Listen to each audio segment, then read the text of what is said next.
and thanks for joining us from our studios in Israel. I'm Natasha Kirchuk here with ILTV's Morning Briefing. Prime Minister Benjamin Netanyahu discussed the Israeli-Palestinian peace process and other regional issues with Russian President Vladimir Putin last night, in a telephone conversation initiated by the Israeli leader. A statement issued by the Kremlin press service Sputnik said the leaders exchanged opinions on the Middle East peace process and urgent developments on the general situation in the region.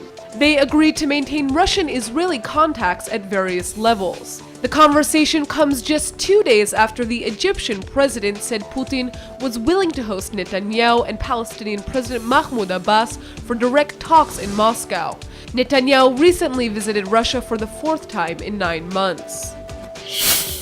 Israel and Turkey are set to begin the process of exchanging ambassadors despite a recent spar regarding Israel's response to Palestinian rocket fire on the Jewish state. Just 72 hours after the Turkish-Israeli reconciliation deal was passed, Ankara publicly condemned Israel's airstrikes on the Gaza Strip, which came after a Palestinian rocket landed in a southern Israeli town. Israel lashed back at Turkey, saying the Jewish state will not remain silent in the face of baseless condemnations and will continue to defend itself. It looks like the little rift isn't stopping the reconciliation process, though. Turkey's foreign minister says the two countries will exchange ambassadors in the next few days. Israel has offered its hand to Jordan to help clean up, after a burst pipe in Aqaba spilled at least 200 tons of crude oil into the Red Sea.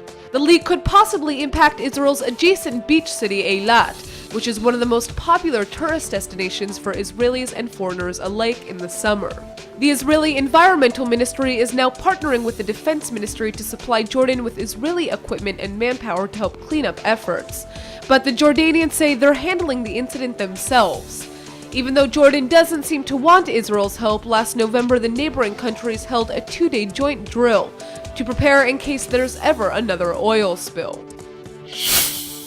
The worst zoo in the world is about to lose its title because the Gaza-based joint is about to disappear. A team of foreign veterinarians are finally evacuating the last of the surviving animals in the Gaza Strip Zoo, and they'll soon be making their way through Israel to Jordan. From monkeys to birds to tigers, the vets are sedating the animals so they can undergo final medical examinations before they're taken out of Gaza. The zoo in Khan Yunis has been labeled as the worst zoo in the world for the poor treatment of its animals and the zoo's shocking conditions.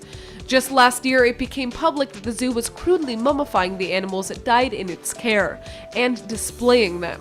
Tune into our main show, Israel Daily, at 9 p.m. Eastern Time to find out more.